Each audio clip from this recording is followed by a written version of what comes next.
నిరాహార దీక్షకు సంబంధించినటువంటి అంశంలో పూర్తిగా అవాస్తవాలు ప్రభుత్వం పైన చెప్తున్నారు. ప్రభుత్వం పైన బురద జల్లుతున్నారు. 17,000 మెగా డిఎస్సీ పెడుతున్నారు. 17,000 ఉద్యోగాలను భర్తీ చేశామని ప్రభుత్వం చెప్తుంది. వైసీపీ ఎందుకు ఈ రకంగా అసత్యాలు ప్రభుత్వంపై ప్రచారం చేస్తుందని కూడా ఆగ్రహించే ప్రస్తుతం ఎమ్మెల్యే బోండమ్మ అన్నారు. సార్ ఏంటి మీకున్న అబ్జెక్షన్ ఏంటి? రాష్ట్ర వ్యాప్తంగా రిలే నిరాహార దీక్షలు వైఎస్ఆర్సీపీ చేస్తుంది. మేము కొన్ని ఆరోపణలు చేసాం, వాటికి ప్రభుత్వం సమాధానం చెప్పాలి, ఎందుకు అడ్డుకుంటుంది అనేది వైసీపీ ప్రశ్నిస్తూ ఉంది. మా నాయకుడు మంత్రి నారా లోకేష్ గారు స్ట్రైట్గా సవాల్ చేశాడు.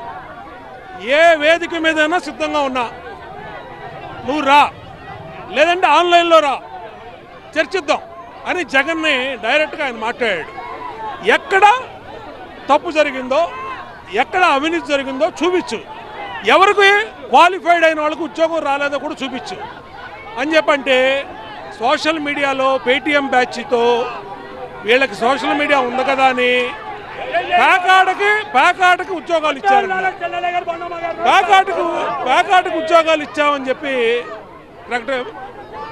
ప్రలోభ పెట్టారు, ప్రచారం చేశారు.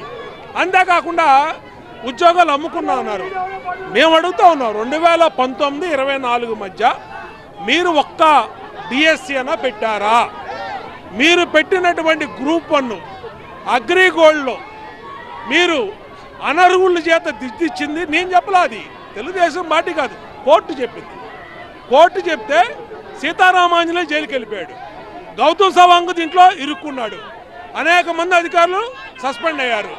అంటే మీ ప్రభుత్వంలో మెగా డిఎస్సిని అవినీతి చేసి డబ్బులు కొట్టేసి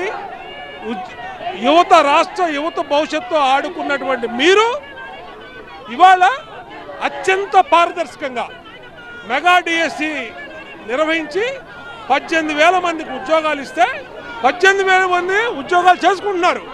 ఇది జరిగి 8 నెలలు అయింది. ఇవాళ ఏంటి ధర్నాలు? దేనికి? సరే ధర్నా చేశావు, ఓకే. సెంట్రల్ నియోజకవర్గం ఇది, మీరున్న ఏరియా ఏంటిది? బుడమేరు వంతెన సెంటర్ అంటారు, గవర్నమెంట్ ప్రెస్ సెంటర్ అంటారు. ఇక్కడ ఎటువంటి కార్యక్రమాలు చేయడానికి అనుమతులు లేవు. ఇది ధర్నాలు చేసుకునే స్థలం కాదు. ధర్నాల కోసం మేము అపోజిషన్లో ఉన్నప్పుడు కూడా ధర్నా చౌక్ ఉండేది.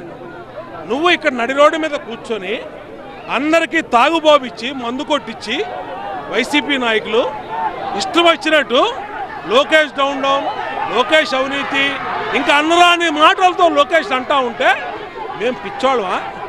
నేను అప్పటికి శాంతియుతంగా చెప్పా, ఇక్కడే ఏసీపీ గారు ఉన్నారు చెప్పా, సిఏ గారు ఉన్నారు చెప్పా, అధికారులు తీసుకెళ్ళండి, ఇది చేసుకునే చోటు చేసుకోండి. మీరు ధర్నా చౌక్ ఉంది, ధర్నా చౌక్లో చేసుకోండి. మీకు ప్రజాస్వామ్యం కల్పించిన హక్కు నిరసన వ్యక్తం చేయటం. అంతే తప్పితే అచ్చోసిన ఆంబోతుల్లాగా రోడ్డు మీద పడి ఇష్టం వచ్చినట్టు ధర్నా చేస్తాం, ఇష్టం వచ్చినట్టు లోకేష్ తిడతాం, ఇష్టం వచ్చినట్టు చంద్రబాబుని తిడతాం అంటే తోలు తీస్తా, గుర్తుపెట్టుకోండి. అవన్నీ పిచ్చి పనులు చేయొద్దు.